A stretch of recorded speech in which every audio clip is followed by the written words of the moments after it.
"Mom, hurry up," Laurie Reese urged, sounding more like a 6-year-old than a young woman in her sophomore year of college. "We don't want to be late." At the sound of her daughter's voice, Sarah Reese rolled over in bed, buried her face in the thick, downy pillow, and contemplated taking up bank robbery in order to afford a return trip to this resort. She and Laurie were nearing the end of their 2-week, all-expenses-paid Australian vacation, and the experience had given her a tantalizing taste of traveling in the lap of luxury. 10 more minutes. This bed was heaven. It's already 6:15.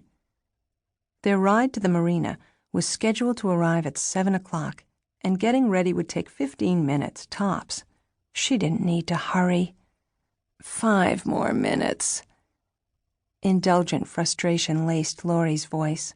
"When exactly did we switch roles?"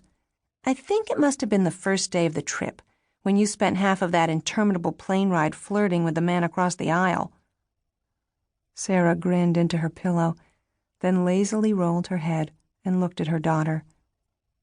Her heart melted with a potent combination of love and pride.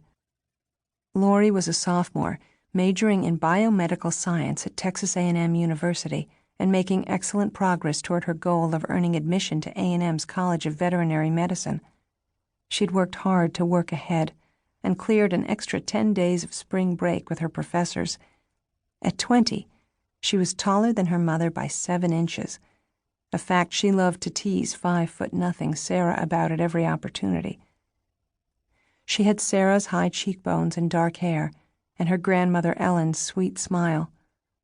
Her eyes were a beautiful blend of shades of green. Sarah's late father had called them mountain eyes, because her eyes were a mountainside of aspen and fir and pinyon and cottonwood.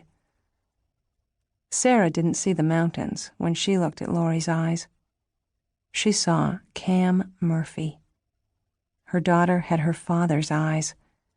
She had Cam's height and Cam's eyes, 2 distinctive characteristics that provided Sarah an unwelcome reminder of the man she'd just as soon forget. "I wasn't flirting with the guy across the aisle. I was just being friendly. He was the one doing all the flirting." "Yeah, right." Laurie's eyes gleamed with amusement as they made an exaggerated roll. "Okay, here's the deal. I'm going to wander over to the lobby and get 2 cups of coffee. If you're not out of bed by the time I come back, I'll drink both of them." Sarah scowled and grumbled, "Obviously, I didn't spank you enough when you were little." Laurie laughed, and a moment later, Sarah heard the door to their suite softly close. She gave a wistful sigh, rolled onto her back, and sat up. Her reluctance to rise had more to do with the fact that today was the last day of their dream of a lifetime vacation than with fatigue. They'd had an absolutely, positively wonderful trip, seeing enough of the country to make them feel like they'd gotten a taste of Australia, but not so much that they felt rushed.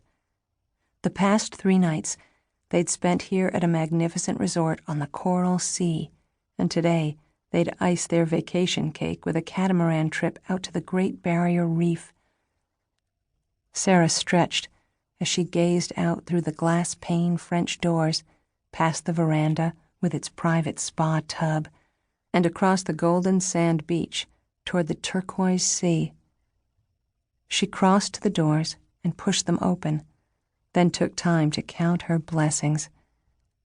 This trip had been the grand prize in a contest sponsored by Angel's Rest, the healing center and spa owned by her friend Celeste Blessing in the little Rocky Mountain town where they lived.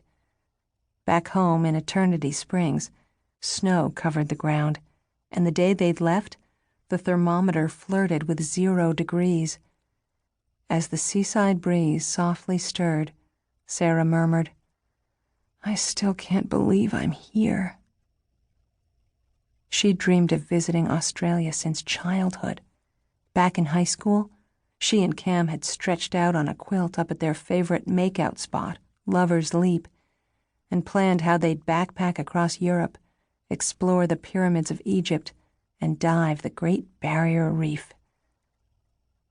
When life took a pair of unexpected turns their junior year, youthful dreams had faded in the face of stark, cold reality.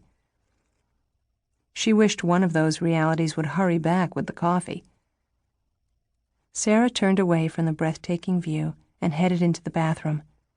When she emerged, showered and dressed 10 minutes later, she spied Laurie seated outside on the veranda. 2 cups of coffee and 2 huge cinnamon rolls waited on the small table between the chairs. "You are both wonderful and wicked, my child," Sarah told her daughter as she took her seat. "I'll gain 2 pounds just looking at that roll."